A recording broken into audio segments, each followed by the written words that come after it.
Alors, bon après-midi à toutes, bon après-midi à tous. Nous sommes réunis pour la commission plénière qui poursuit ses travaux sur l'étude des crédits provisoires pour l'année financière 2025-2026 au cours de la prochaine heure. Nous allons procéder à un échange entre Monsieur le ministre des Finances et les députés de l'opposition. Nous commencerons par les remarques préliminaires. Je vous rappelle qu'un maximum de 6 minutes est alloué au groupe parlementaire formant le gouvernement, 2 minutes 59 secondes au groupe parlementaire formant l'opposition officielle, 1 minute 58 secondes au deuxième groupe d'opposition, 40 secondes au troisième groupe d'opposition et 24 secondes pour l'ensemble des députés indépendants. J'accorde immédiatement la parole à Monsieur le ministre pour ses remarques préliminaires. Monsieur le ministre. Oui. Est-ce qu'on reste assis, Monsieur le Président? Ah oui? OK. Non, mais je manque d'expérience là au crédit provisoire. C'est la première fois. On reste assis, bien assis. Et puis en tout, cet agréable exercice, combien de temps? Ça dure 1 heure en tout. Merci. OK. Alors, j'ai 6 minutes. J'ai bien dit que ça va être très agréable. Pardon? Ça va être très agréable. Très agréable. Bien, on va le vivre d'abord, puis je vous en reparle. OK. OK. Puis là j'ai déjà gaspillé 30 secondes, c'est ça? D'accord. Okay. Alors, j'y vais. Alors, pour ceux qui ont manqué le discours au huis clos hier, je vais m'en inspirer. Alors, face à la grande incertitude, le gouvernement se concentre sur la création de richesses tout en protégeant les soins de santé et l'éducation. Il réitère aussi son engagement à la saine gestion des finances publiques en présentant un plan de retour à l'équilibre budgétaire. Le conflit commercial déclenché par la nouvelle administration américaine assombrit déjà les perspectives économiques. Pour 2025, 1,1 2026, 1,4 À 1,1 on est directement sur la médiane des économistes du secteur privé. Dans notre scénario de référence, nous avons retranché 0,7 de croissance sur les 2 années pour refléter l'hypothèse, l'incertitude qui est ambiante. Et comme vous le savez, il y a déjà des tarifs sur l'aluminium et sur les biens qu'on dit non conformes à l'accord de libre-échange, qui correspond à peu près à 40 des biens, incluant l'aluminium. Alors, on fait l'hypothèse, parce que les économistes, on a besoin de faire des hypothèses, on fait une hypothèse qui a des tarifs de 10 qui sont en vigueur pendant 2 ans. Bien sûr, la situation va changer, mais on ne sait pas l'ampleur des tarifs, l'étendue des biens, la durée. Alors, c'est une hypothèse de travail et il y a un scénario alternatif où on a des tarifs de 25 pendant 2 ans. C'est notre responsabilité, comme gouvernement, d'aider à la transformation de l'économie québécoise. Peu importe les décisions de la nouvelle administration la semaine prochaine, la relation de confiance avec notre principal partenaire commercial est affectée. Et donc, on doit aider l'économie québécoise à se transformer. Alors, dans l'urgence, on a présenté le programme Frontières, doté d'1,6 milliard de liquidités, pour appuyer la transition, 11 milliards de PQI, une augmentation de 7 Et aussi, on est engagé, toutes les provinces, le gouvernement fédéral, le Québec, nous sommes engagés dans un exercice de libéralisation de l'espace économique canadien. Mais dois-je rappeler que c'est 40 millions de personnes, tandis que l'espace nord-américain, c'est 500 millions de personnes. La destination ultime est le rehaussement du potentiel économique du Québec en stimulant l'investissement et l'innovation des entreprises afin de solidifier leur position concurrentielle sur l'échiquier mondial. Au total, dans le budget 25-26, c'est 5,4 milliards pour stimuler la création de richesses, 2,6 milliards pour une fiscalité propice à l'investissement et l'innovation, notamment avec les mesures d'amortissement accéléré, puis on pourra en reparler parce que le gouvernement fédéral n'a pas déposé sa législation. C'est problématique, mais on s'engage à mettre en place l'amortissement accéléré dès que le gouvernement fédéral aura précisé ses intentions. Également, le nouveau crédit d'impôt pour la recherche, l'innovation, la commercialisation, pilier de l'aide fiscale à l'innovation, page 21 du fascicule, un diagramme qui explique tous les changements qu'on fait. Et ces mesures-là ont été extrêmement bien reçues hier par la communauté des affaires. Il y a aussi 900 millions pour la réalisation de projets d'entreprise, 759 millions pour favoriser l'apport des régions, et j'annonce aussi 6,8 milliards pour soutenir les Québécois et améliorer les services à la population. Alors, il me reste 2 minutes. Et je pourrais vous dire, donc, qu'au total, il y a 12,3 milliards de mesures concentrées sur la création de richesses et la protection des services publics, parce qu'il y a aussi 5 milliards pour la santé et la réussite scolaire, qu'on a fait un examen fiscal où on a analysé 170 mesures depuis un an. Et 170 mesures fiscales, Monsieur le Président, c'est du travail en un an.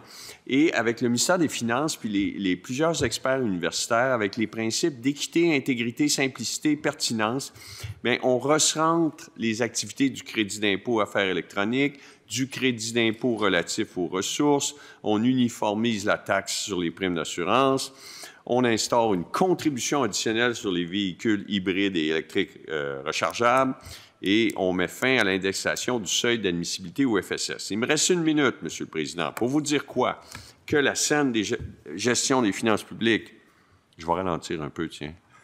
On dirait que le podcast est à 1 fois et demie. La saine gestion des finances publiques est un élément essentiel d'un bon gouvernement. Nous déposons donc un plan de retour à l'équilibre budgétaire et les gestes identifiés, il y en a 2,6 milliards, incluant le gain de capital. Alors, 2 milliards, si pas le gain de capital en 29-30. Il y a 3 milliards d'efforts aux dépenses, plus un 400 millions aux sociétés d'État. En tout, 6 milliards de gestes identifiés. Ça permet assurément de revenir à l'équilibre comptable et il faudra faire quelques efforts supplémentaires pour avoir l'équilibre budgétaire après Fonds de génération. C'est extrêmement important. Oui, le déficit est trop élevé. On s'en occupe, Monsieur le Président. Merci beaucoup. Merci, Monsieur le ministre des Finances. Et sans plus tarder, je reconnais le député de Marguerite-Bourgeois. Peut-être vous rappeler que votre premier bloc est un bloc de 20 minutes. Merci beaucoup, Monsieur le Président. Merci, premièrement, là, à tous ceux qui sont ici aujourd'hui pour participer là, à cet exercice. Je vais plonger directement dans le vif du sujet. Donc, la façon que ça fonctionne, Monsieur le Président, c'est que je peux poser des questions, le ministre répond à mes questions, mais j'ai un bloc de 20 minutes, c'est ça? Exactement. Okay. À l'intérieur de mon 20 minutes, il y a le temps de réponse du ministre. Tout à fait. D'accord. Non, ils ont sauté leur remarque préliminaire, c'est les questions directes et échanges. Je vais aller directement dans le vif du sujet. Donc, les impacts de l'administration Trump, comment est-ce que vous êtes arrivé spécifiquement là, à un tarif de 10 %? Je comprends, j'imagine que c'est des conversations, là, mais j'aimerais, avec des économistes et tout, là, mais on voudrait comprendre le rationnel du pourquoi qu'on en arrive à 10 %.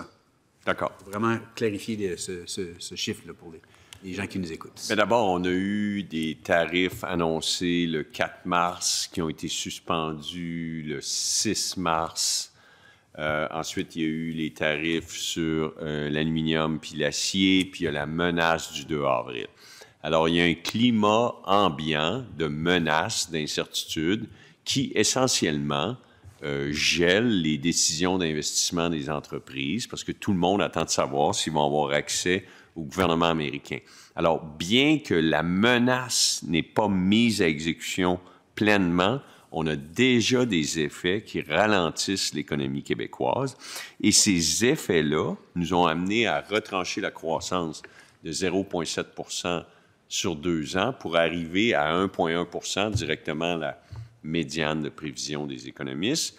Et donc, on dit en moyenne, cette incertitude-là, c'est comme s'il y avait déjà des tarifs de 10 % sur l'ensemble des biens pour une période de 2 ans. Maintenant, c'est une hypothèse. La semaine prochaine, il va y avoir des faits. Supposons qu'il y a des annonces, un certain nombre de biens ou tous les biens, puis des tarifs, mais après ça, il va y avoir des négociations. Alors, par exemple, pour finir, là, 10 % sur 2 ans, c'est un peu comme 20 % sur 1 an, ou 25 % pendant 1 mois, ou si 25 % dure 1 an, c'est comme 12,5 % pendant 2 ans. C'est une hypothèse de travail qui reflète l'incertitude actuelle, et on a un scénario alternatif qui est un scénario où il y a des tarifs de 25 % sur l'ensemble des biens pour 2 ans. Ça provoque une récession, mais ce n'est pas à nous d'annoncer les tarifs pour la semaine prochaine de la nouvelle administration américaine. Mais si je comprends bien, oui, Monsieur le Président, est-ce que je dois attendre? Oui, allez-y, Monsieur le député. D'accord. Donc, si je comprends bien, Monsieur le ministre, alors, le scénario initial, c'était 1,7 % de croissance, c'est ça? Bien, on est à 1,1 puis 1,4. Vous pouvez rajouter... Avant 10 là. La prévision actuelle, 1,1 en 2025, 1,4 en 2026. S'il n'y avait pas cette incertitude ambiante, vous pouvez relever ça de 0,3 chaque année. D'accord. Donc, le 0,3 sur le produit intérieur brut québécois, ça représente combien en dollars?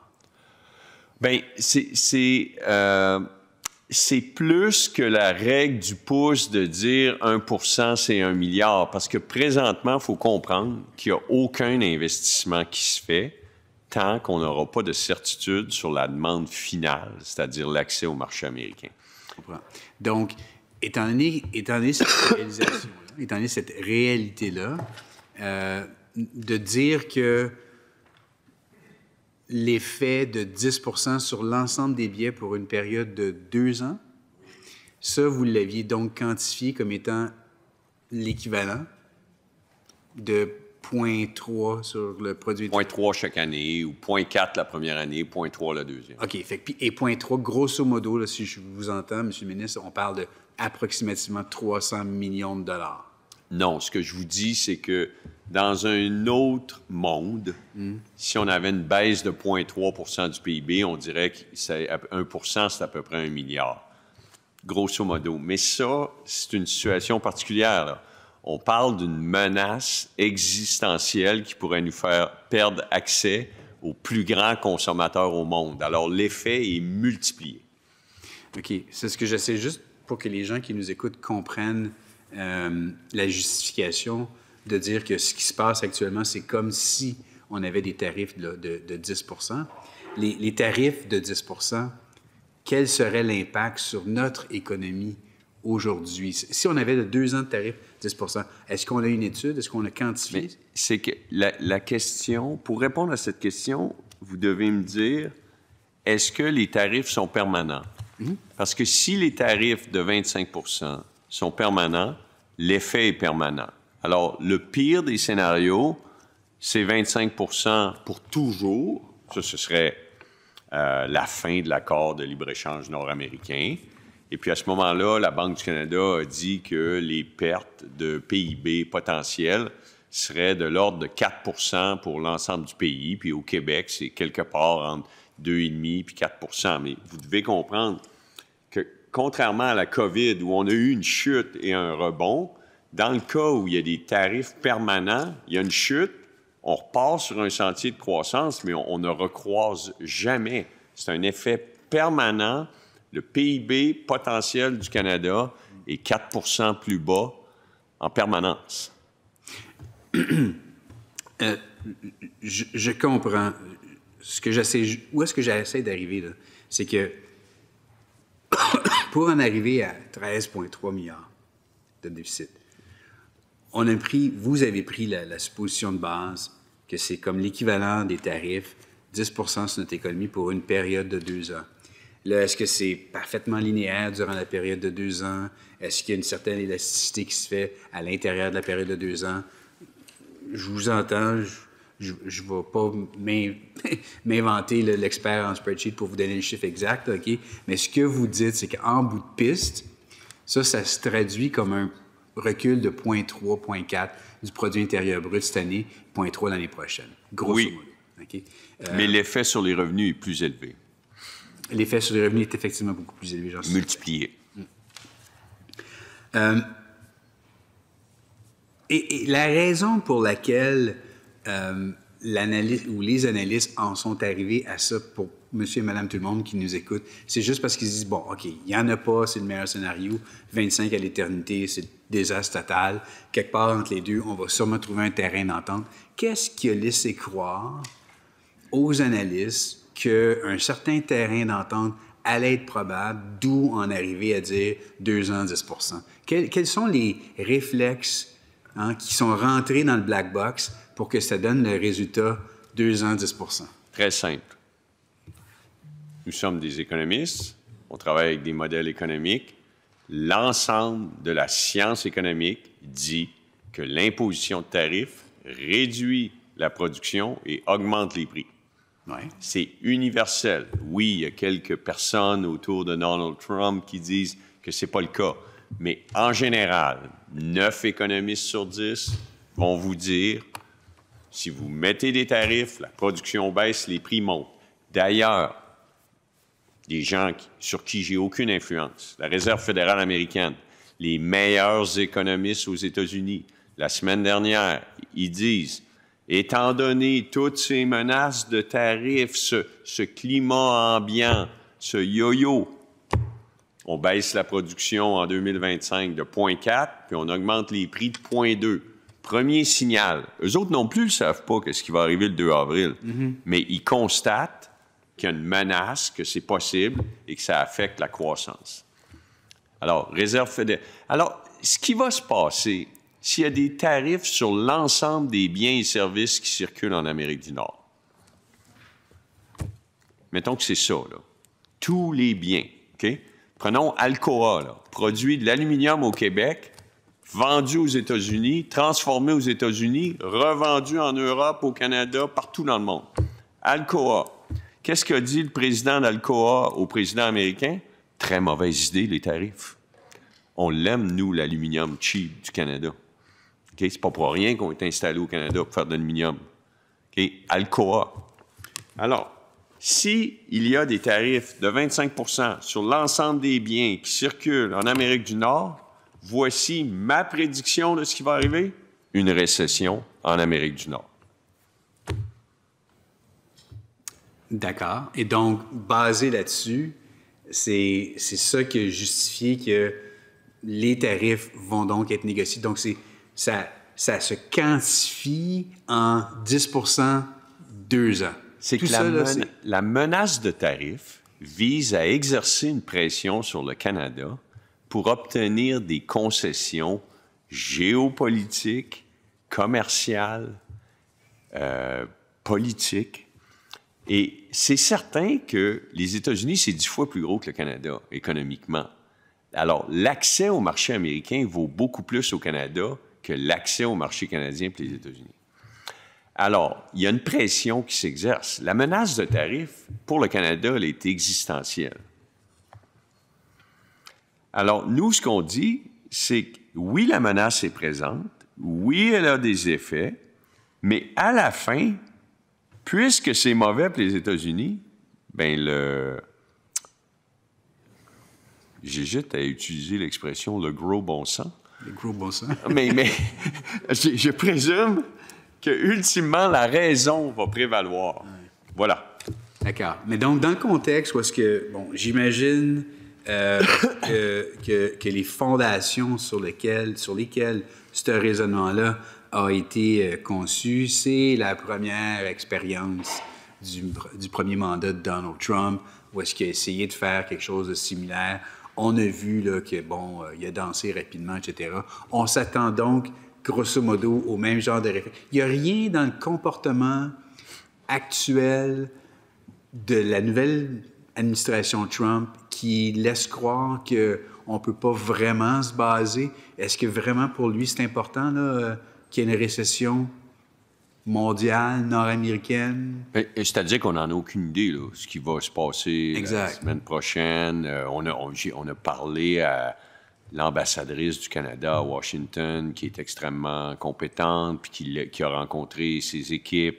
Puis on entend que mardi, les pays seraient peut-être en 3 catégories. Puis le Canada, on souhaite être dans la première catégorie, celle que les tarifs seront moins élevés. Mais tout ça, là, c'est de la spéculation. On va le savoir mardi. Alors nous, il y a un scénario alternatif qui suppose des tarifs de 25 %, pas permanents, pour 2 ans. On l'a, ce scénario-là. C'est une récession au Québec. Puis pourquoi 2 ans? Bien, c'est un choix, là, parce qu'à un moment donné, il y a peut-être des élections de mi-mandat dans 2 ans. Alors, on s'est arrêté là. OK. Donc, ça, c'est la fondation. L'autre aspect de toute le calcul pour en arriver à où est-ce qu'on en est finalement, c'est que ça ne soit pas supérieur à 25 %, n'est-ce pas? Donc, ma question, c'est, advenant des cas où est-ce que, par exemple, on l'a entendu déjà là, sur les produits agricoles, les menaces de l'administration Trump, d'aller jusqu'à 250, voire 400 %, là, OK? Est-ce que ça a été quantifié dans vos calculs? Bien, encore une fois, 25 % sur l'ensemble des biens, c'est une moyenne. Alors, peut-être qu'il peut y avoir un scénario où certains biens sont à 50 % puis d'autres biens ne le sont pas. Puis en moyenne, ça donne 25 %. On travaille avec des hypothèses. Alors, l'hypothèse, c'est 25 % sur l'ensemble des biens dans le scénario alternatif, avec des représailles sur des montants équivalents par le Canada. Et pour 2 ans. Puis encore une fois, si c'est 50 % pendant 1 an, bien, ça va être catastrophique, mais ça ressemble à 25 % pendant 2 ans. Il vous reste moins de 6 minutes. Merci, Monsieur le Président. Est-ce qu'il aura un autre tour de parole après? Par la suite. Éventuellement, oui. Éventuellement. Parfait. Vous Donc, gérez juste ça, pour qu'on soit clair, donc l'industrie agricole oui. au Québec, ça représente combien approximativement du produit intérieur brut en pourcentage? C'est petit, je pense que c'est de l'ordre de 4 %. On va vous le trouver. Vous pouvez continuer avec vos questions. Donc, je dirais juste, 4 % du PIB. On reviendra là-dessus. Hier, vous avez dit que, bon, vous aviez mis en place là, des mesures spécifiques pour répondre aux menaces tarifaires pour nos entreprises québécoises. J'ai évidemment vu la liste là, dans le livre du budget, exactement la page, je pense qu'on commence à la B59, là, pour être plus précis. J'aimerais ça, si c'était possible, que vous m'expliquiez, premièrement, bon, vous dites que c'est 1 milliard, quasiment 1,1 milliard de dollars. On parlait aussi là, de prévisions là, pour incertitude, mauvaise éventualité. Vous avez additionné là, un 500 millions par rapport à ça. Donc, quand vous parlez là, spécifiquement des mesures à la page B59, est-ce que ce serait possible de nous expliquer là, exactement, premièrement, la première, là, aide transitoire aux entreprises, 200 millions? Oui. Alors ça, c'est ce qu'on appelle le programme Frontières. Okay. Le programme Frontières, c'est 1,6 milliard de liquidités pour les entreprises. Alors ça, c'est le montant notionnel de prêts disponibles, par exemple, au coût des fonds du gouvernement, 3,50 %, qui est rendu disponible pour les entreprises exportatrices qui auraient des difficultés, qui étaient profitables avant l'imposition de tarifs, puis qui étaient en difficulté. Un peu comme on a fait durant la pandémie, adapté aux tarifs. Alors, lorsqu'on a 1,6 milliard de notionnel, on a un impact financier de 400 millions en provision de crédit de 25 %. Donc ça, c'est relativement clair là, que ça, c'est effectivement une mesure spécifique pour aider là, à la transition. Le prolonger l'amortissement accéléré. Oui. Je veux dire, si Donald Trump n'avait pas été là, ça n'aurait jamais eu lieu. Bien, c'est-à-dire que pour vous ramener en 2018,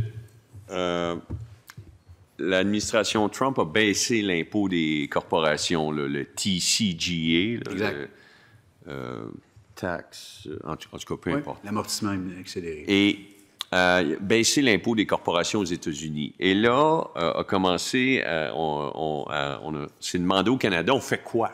Est-ce qu'on baisse l'impôt des corporations?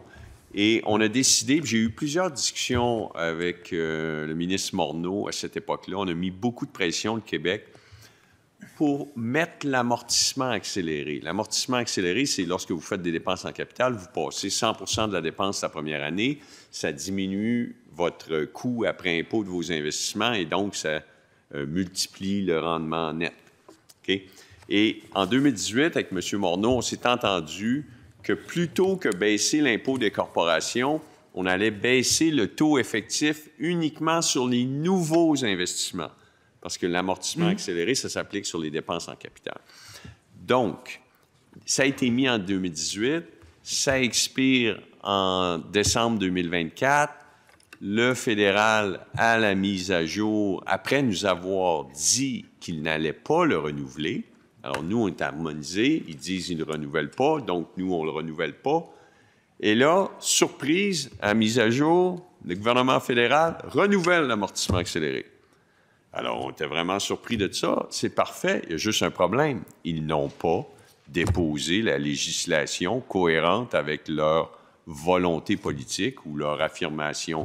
Ils ont ajourné la Chambre des communes. Ils n'ont pas déposé de projet de loi. Alors, ils créent de l'incertitude fiscale. Mais nous, ce qu'on dit, c'est que c'est une excellente mesure et on a provisionné les sommes pour harmoniser l'amortissement accéléré avec le gouvernement fédéral lorsqu'il déposera sa législation. D'accord. Donc, si ça n'avait pas eu lieu, on aurait été donc moins compétitif pour nos entreprises. Est-ce que l'administration Trump, le deuxième mandat de Trump,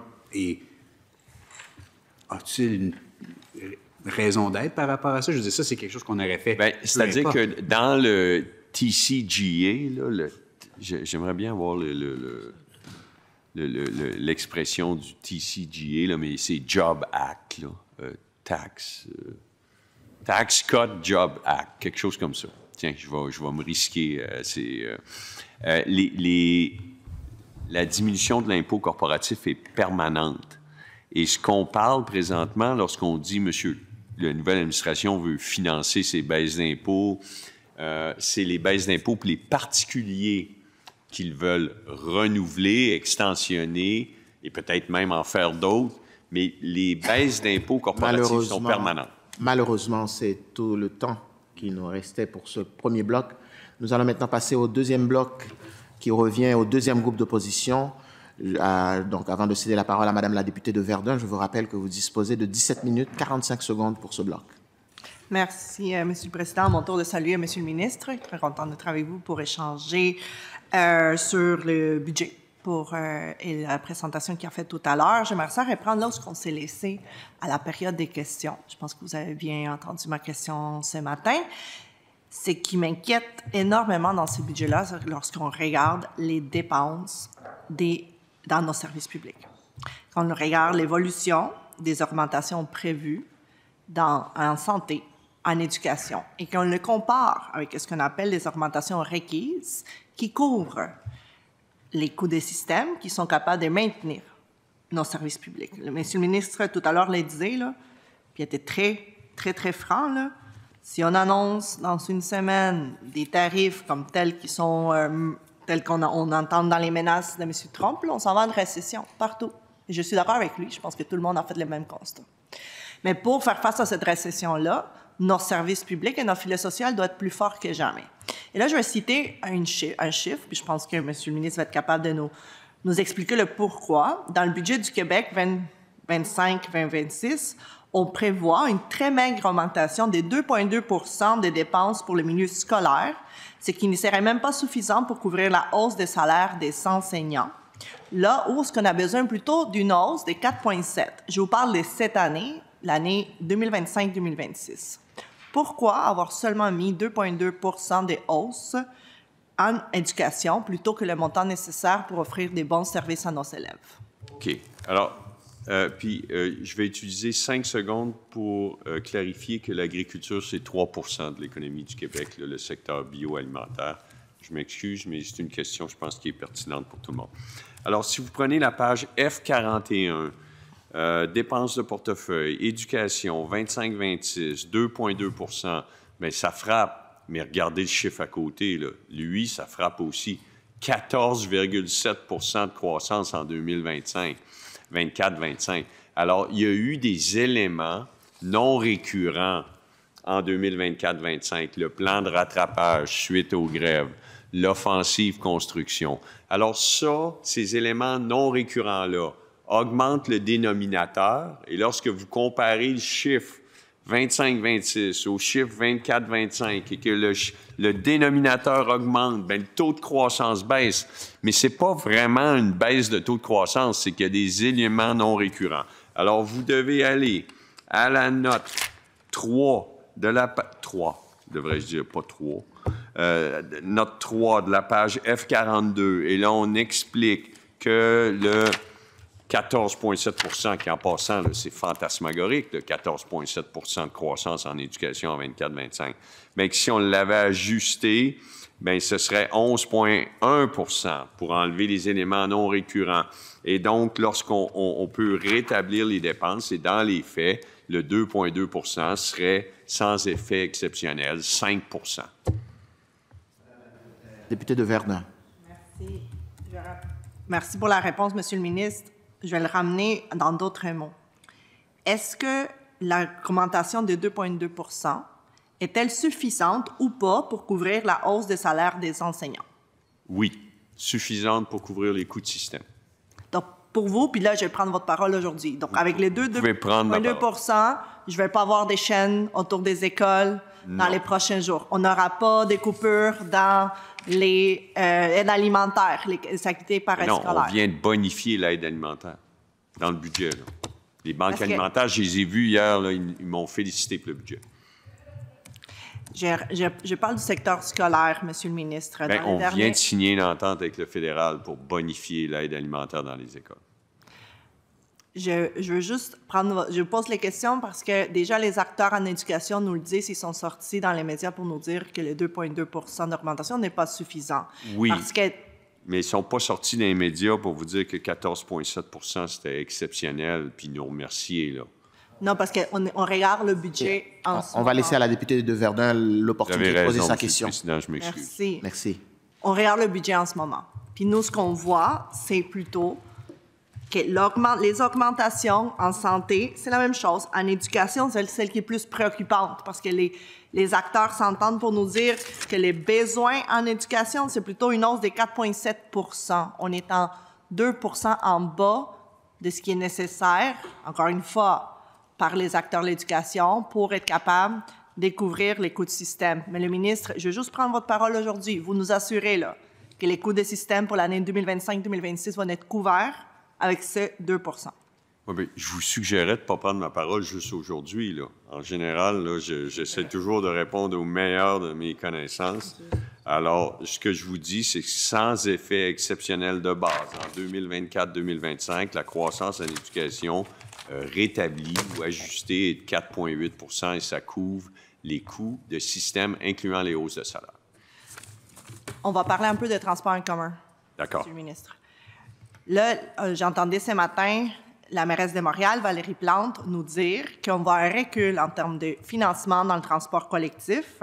Dans le budget 2025-2026, le ministre des Finances, je la cite ici, accorde plus de 550 millions de dollars sur 10 ans. Mais ça, c'est une somme qui est pas seulement insuffisante, mais c'est une réduction de 258 millions de dollars. Est-ce vrai? Monsieur le ministre. Je pense que c'est une question pour mon collègue des infrastructures, parce que là, elle parle de maintenance du métro de Montréal. On est vraiment dans le domaine des infrastructures. Je ne sais pas si le ministre responsable des infrastructures a été convoqué à ces crédits provisoires.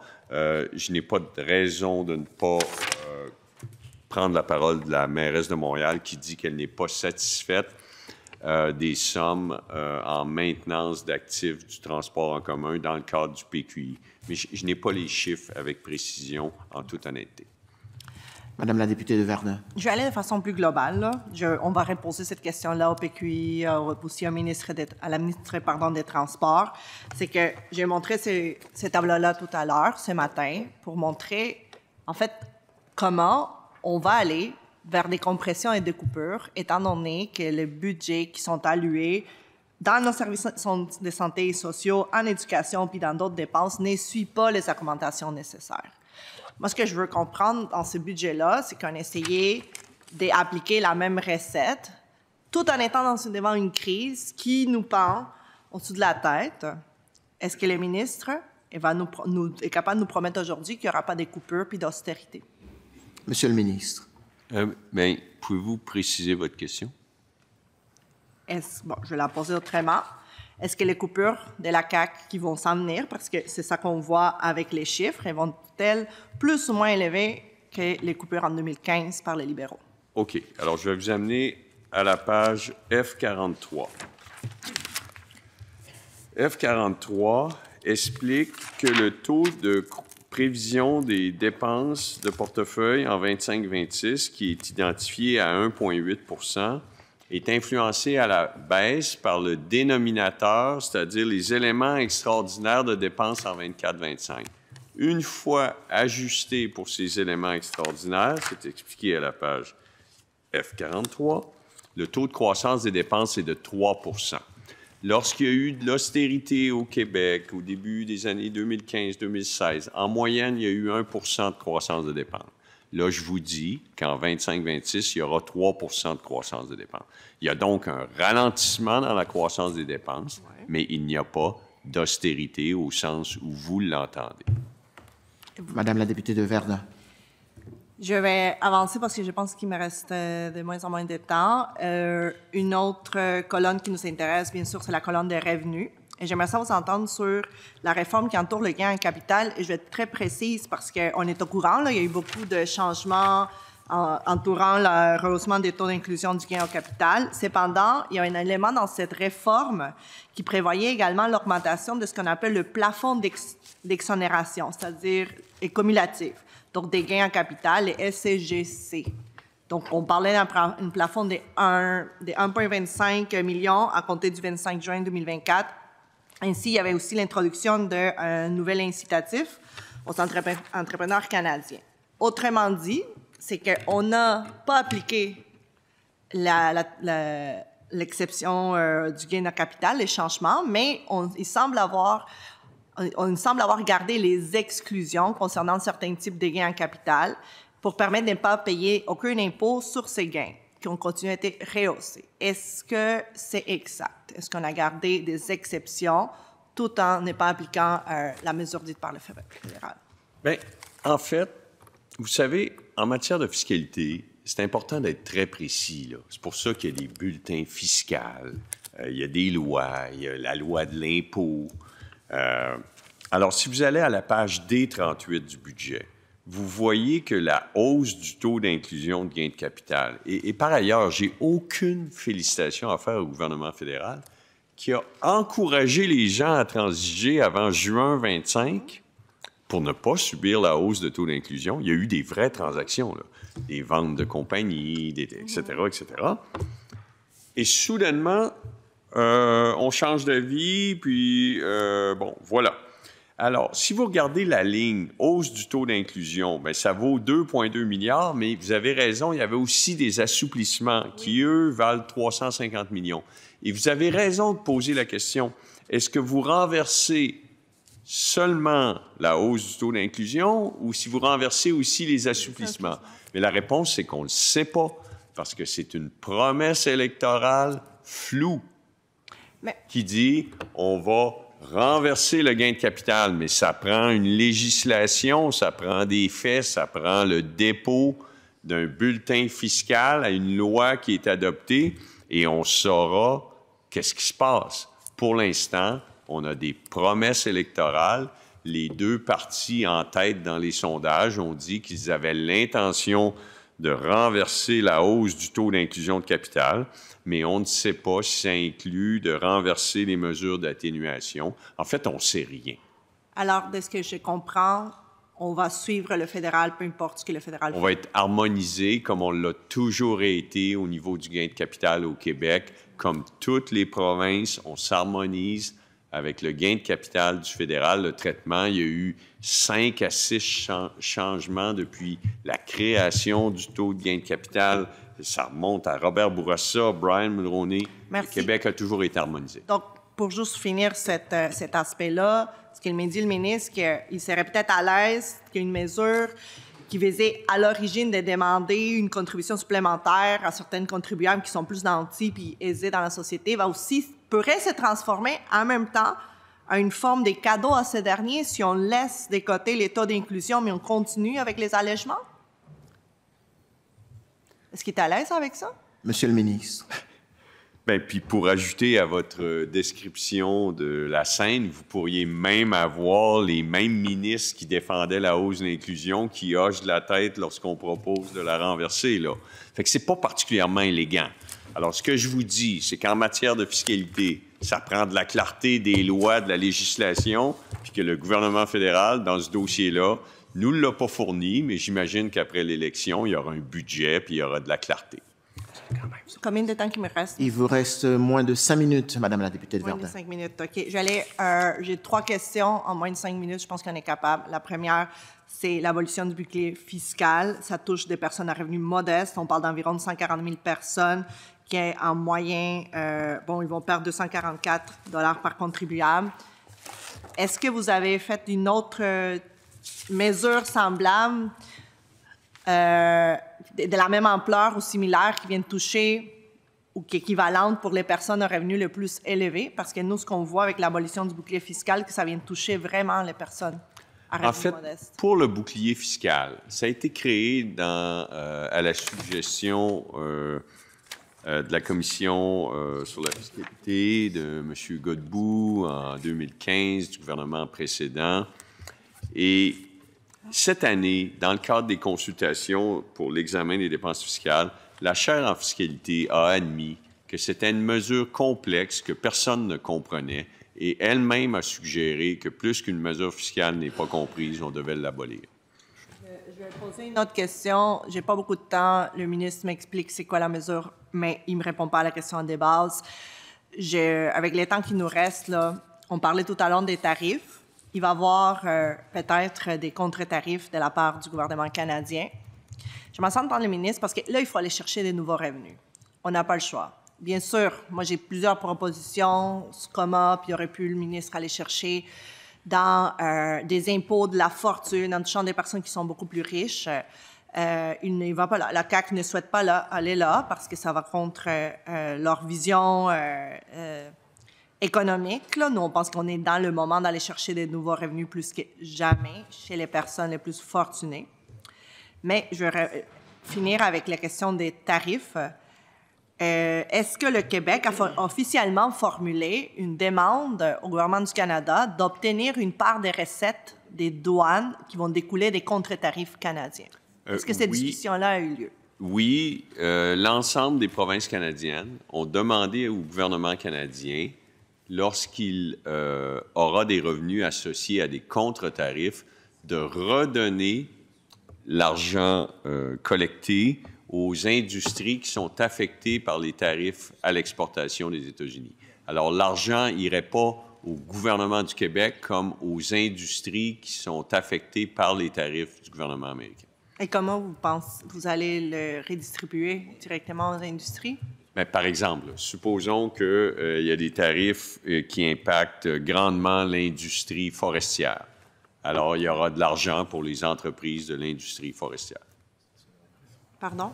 Les revenus des contre-tarifs canadiens seront distribués aux compagnies qui sont affectées par les tarifs dans l'industrie du secteur forestier. Il vous reste 1 minute 30 secondes à peu près. En 30 secondes, je peux te poser une dernière question. 1 minute et 30. Oui, il y a une mesure concernant les biens possédés à l'étranger. Le budget prévoit l'introduction d'une nouvelle obligation de déclaration des biens étrangers. Quel est actuellement le traitement fiscal de ces biens à l'étranger qui sont détenus à l'extérieur du Canada? Donc, comment on va traiter fiscalement suite à déclaration? Est-ce qu'on envisage également des pénalités dans le cas de non-respect, parce qu'on va se le dire, pour être assez dissuasif envers les contribuables qui possèdent des biens à l'auteur des millions de dollars, je ne sais pas, une villa aux Bahamas. Comment est-ce que le ministre compte traiter fiscalement ces biens-là? OK.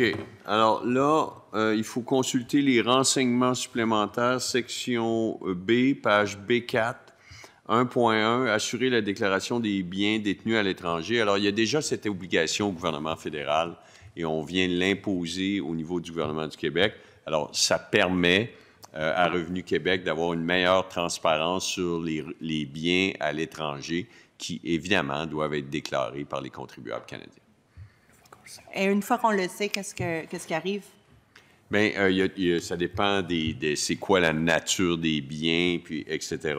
Mais en général, vous payez d'abord un impôt à l'étranger et puis il peut y avoir un impôt additionnel au Canada. Chaque bien est différent, puis ça dépend où il est détenu, quel est le taux de taxation. Et qu'est-ce que c'est la part qui reviendrait au Malheureusement, c'est tout le temps qui était imparti pour ce bloc. Merci, Madame la députée de Verdun. Malheureusement, pas dans ce bloc. Alors, malheureusement, non. Alors, nous allons passer au prochain bloc qui revient au troisième groupe d'opposition. Et je vais céder la parole au chef du troisième groupe d'opposition en vous indiquant que vous avez 7 minutes 24 secondes. Donc, 7 minutes 24 secondes. Merci, Monsieur le Président. Vous comprendrez que dans les circonstances, je vais me limiter à 2 questions et demie. Je demande une collaboration là, pour qu'on ait à l'essentiel de ces questions-là. Je commence d'abord par dire que j'ai beaucoup de respect pour le ministre des Finances. Je pense que globalement, c'est un bon ministre et qu'il doit, par contre, composer avec des mauvais choix de son premier ministre ou de certains ministres qui ne sont plus là, comme Pierre Fitzgibbon, ce qui n'est pas toujours une tâche facile et une tâche que je dois lui demander de faire aujourd'hui. En commencer par l'hôpital Maisonneuve-Rosemont. On sait que c'est un hôpital qui tient avec la broche, mais pas l'expression, littéralement avec la broche. L'Est de Montréal a toujours été laissé pour compte en termes de proportion de soins, d'ambulances. Les locaux, je les ai visités, ça n'a aucun sens. Et là, on apprend aujourd'hui, hier en fait, que le projet demeure au stade de planification et on regarde le PQI, il y a plein d'autres projets à travers le Québec qui, eux, avancent en phase de réalisation. Ça ressemble drôlement à une décision politique, ça ressemble à un abandon, un nouvel abandon des gens de l'Est de Montréal. Et ça se fait dans un contexte où le gouvernement de la CAQ a dit très clairement en septembre 2023 qu'on procédait et qu'on allait faire cette rénovation-là. En juin 2024, je rappelle également que le CIUS de l'Est de l'île de Montréal a confirmé que les plans, les devis, tout est terminé, tout est prêt. Donc ma question, là, ma première, elle est simple, parce que les citoyens de l'Est ne sont pas des citoyens de seconde zone, parce que les citoyens ne peuvent pas attendre davantage. C'est évident pour quiconque visite cet hôpital-là. Est-ce que le ministre peut s'engager à démarrer le chantier à l'été 2025, tel que promis à l'origine par son gouvernement? Monsieur le ministre. Oui. Alors, je prends une seconde pour la précision. C'est évidemment les revenus qui sont taxés et non les biens. Je reviens à votre question.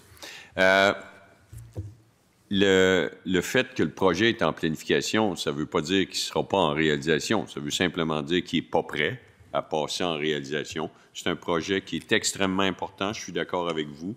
Le ministre dirait la même chose. Et c'est notre intention de s'occuper de cet hôpital. C'est indéniable. Mais il est prêt, donc c'est quand? Parce que tout est prêt, là. En juin 2024, le CIUS a confirmé que tout était fini, tout est prêt. On est prêt à aller en réalisation, mais le PQI ne dit pas ça. Aller en réalisation à quel moment, donc?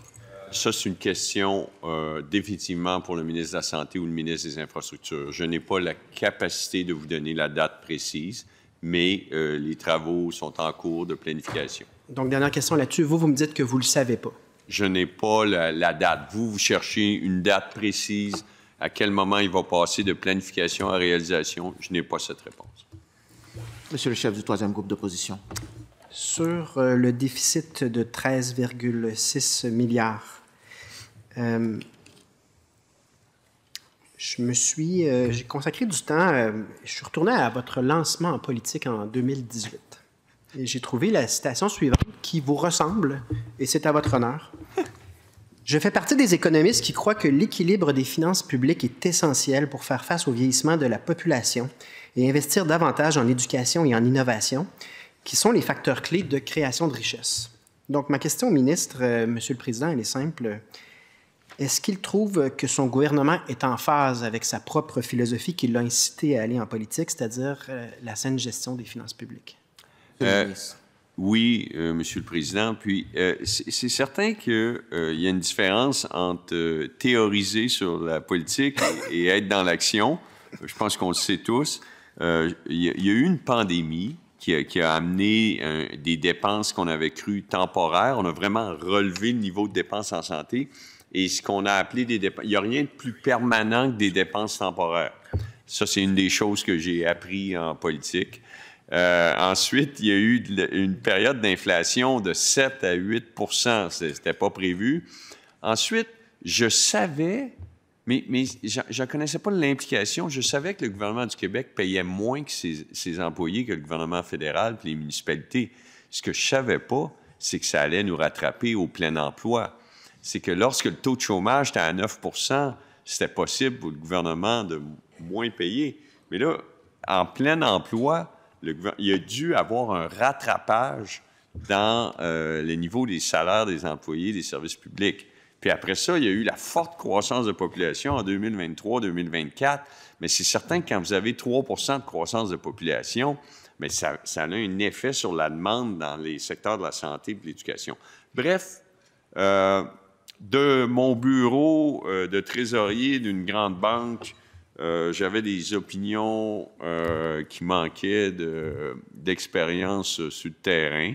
Et là, il y a eu une pandémie, puis il y a eu une période d'inflation, puis là, il y a une menace existentielle, mais c'est pas facile, le service public. 2 minutes, Monsieur le chef du troisième groupe d'opposition. Sur la pandémie, je ferai simplement la remarque, Monsieur le Président, qu'en 2022, on est retourné en situation budgétaire très confortable, un surplus. Donc, tu sais, le lien de causalité, il y a des facteurs sur lesquels je suis entièrement d'accord, par exemple l'accroissement de la population, qui est d'ailleurs une politique largement attribuable au fédéral. C'est un sujet sur lequel on ne s'accorde pas. Moi, je pense qu'on devrait être indépendant. Mais je reviens sur la philosophie politique. Vous avez également dit la chose suivante à l'époque. Mes rencontres avec François Legault et son équipe m'ont convaincu qu'à la CAQ, il y a une réelle volonté de changement, notamment dans la gestion de nos finances publiques. L'équilibre des finances publiques est essentiel pour faire face au vieillissement de la population, etc. Donc, c'est le premier ministre, j'imagine, qui vous a convaincu de cette réelle volonté de bien gérer les finances publiques. Est-ce qu'un déficit historique avec les aléas et les risques devant nous, là, un déficit historique à 13,6 milliards, est-ce que vous trouvez que c'est cohérent avec une volonté à l'origine de faire le ménage et d'avoir une gestion prudente? Monsieur le ministre. Mais d'abord, le déficit historique là, que vous dites historique, là, OK?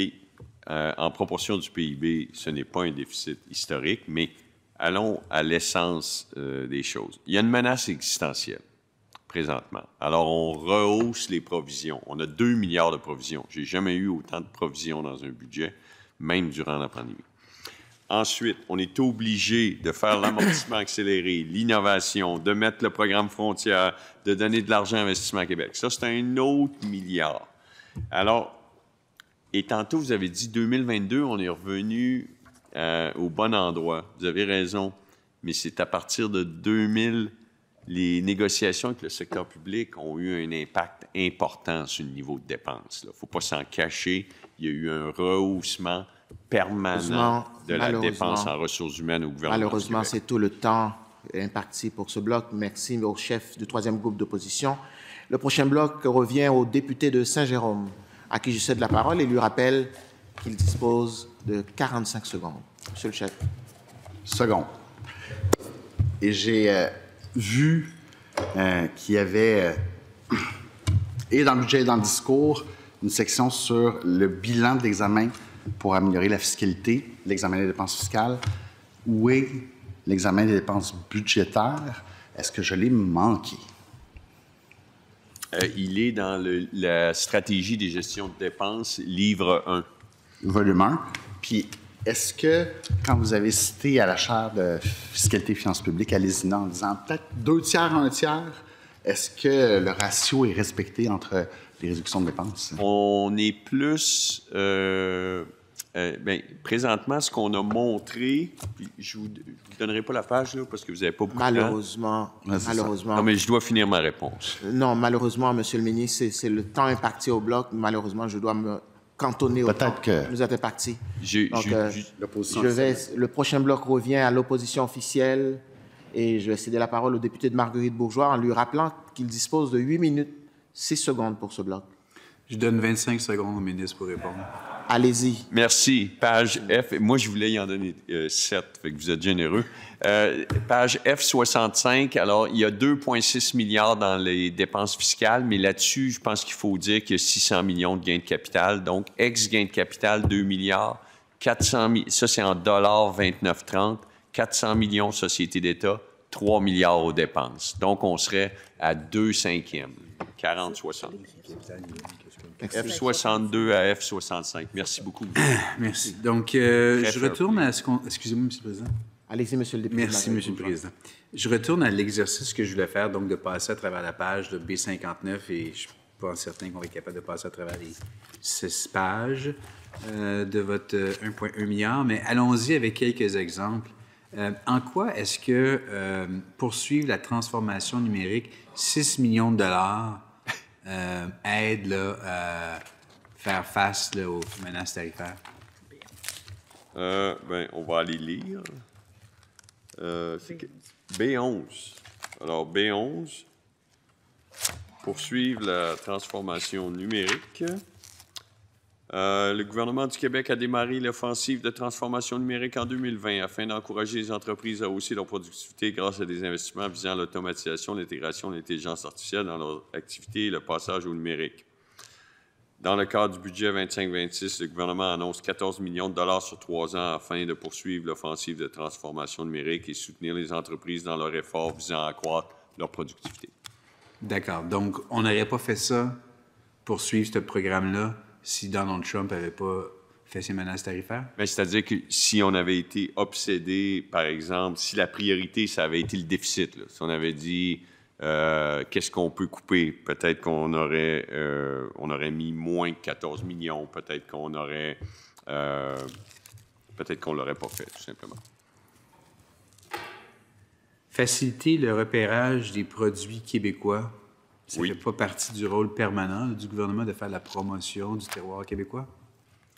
Non, c'est pas le terroir, là, c'est par exemple l'aluminium, là, de dire sa provenance, ou etc. OK. Donc, ça ici, c'est quelque Parce chose que, vous savez, il y a aux États-Unis, de ces temps-ci, il y a des choses... il y a une certaine animosité envers le Canada dans l'administration américaine, mais encore plus envers la Chine. Alors, dans certains produits, c'est important de démarquer que le produit qu'il n'y a pas de composantes chinoises, etc., etc. Renouveler la stratégie québécoise des sciences de la vie, 15 millions de dollars. En Oui. quoi est-ce que ça aide face aux tarifs de Donald Trump? Bien, les sciences de la vie, c'est un des 5 secteurs stratégiques du Québec. On a une expertise là-dedans. Et on sait que c'est un des secteurs qui a été identifié par l'administration américaine comme voulant rapatrier la production pharmaceutique aux États-Unis. Donc, c'est une industrie stratégique québécoise qui a besoin d'aide. Fait que sans Donald Trump, on n'aurait pas aidé notre fleuron? Bien, certainement, avec Donald Trump, on a jugé nécessaire de renouveler cette stratégie. Renouveler le soutien à Finance Montréal. Ça, il n'y a pas de lien. OK. Mais c'est quand même dans la liste de votre tableau de la page Oui, business. mais c'est parce qu'à un moment donné, il faut placer les choses dans le budget. Là, puis c'est 2 millions en tout par année. Automatiser les processus de l'État. 10 millions. Attendez, là, vous êtes à toujours B59? Ben là, moi, j'ai une feuille indépendante, là, mais effectivement, là, à partir de la page B59, là, et ça descend. Là. OK. Bon. Finance Montréal, là, c'est 2,3 millions sur 5 ans. Alors non, ça n'a pas de lien. C'est dans la section accroître notre capacité à innover qui totalise 600 millions. 604 millions. Automatiser les processus de l'État. Oui, bien ça, il faut innover, pas seulement dans les entreprises, mais il faut innover aussi au gouvernement. Encore la question. Si Donald Non, Trump mais n'avait pas été là, on n'aurait pas... la section accroître notre capacité à innover n'est pas particulièrement reliée à Donald Trump, mais la réforme du crédit d'impôt à l'innovation, oui. Là, quand on va à la page 21 du fascicule, où on abolit 8 crédits d'impôt. Donc, ça, définitivement, là, le premier 272 millions du 604 millions, lui, est directement relié à les menaces de l'administration américaine. Mais, pardon, L'objectif ici, c'est de vraiment aider nos entreprises à faire face à la menace tarifaire, n'est-ce pas? Oui. OK. Donc, c'est vraiment processus de l'État. Mais c'est ça, je vous dis, ça ne fait pas partie de ça. OK. Réformer la gouvernance des infrastructures technologiques. 2 millions. Ça, c'est le MCN, même chose. Pas particulièrement pertinent à la menace, OK. mais définitivement des choses qu'on doit faire, avoir un État plus productif. Là, je ne veux pas que le chef de troisième groupe d'opposition... Ah, il n'est plus là.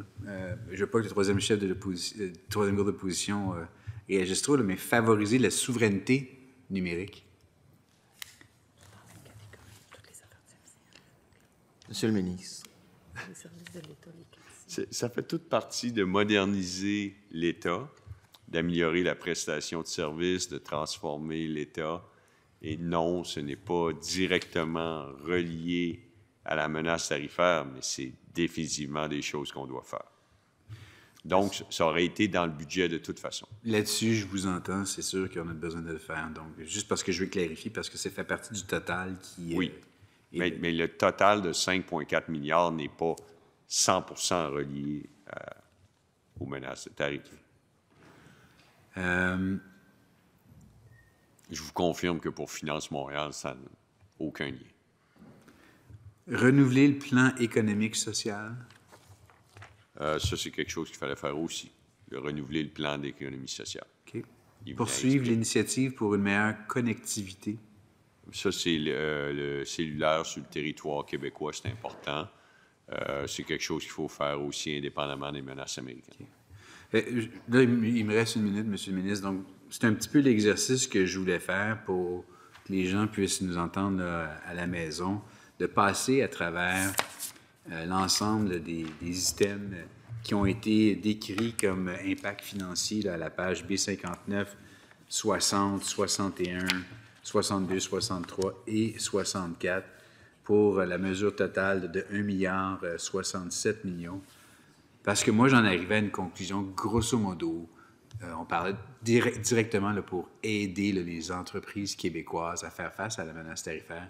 J'arrivais à un chiffre de 460 millions de dollars. J'incluais pas, moi, le prolongement des mesures d'amortissement accéléré, que j'imagine que vous, tantôt par votre réponse, j'ai compris que vous les inclusiez. Merci. C'est tout le temps, malheureusement, imparti pour ce bloc d'échange et qui met fin d'ailleurs à ce bloc d'échange Crédit sur les finances. La commission plénière ayant terminé cet échange, je remercie les personnes qui y ont participé. Et pour permettre à la commission de poursuivre sa séance, je prie toutes les personnes qui doivent se retirer de le faire immédiatement. Je suspends donc les travaux pour quelques instants.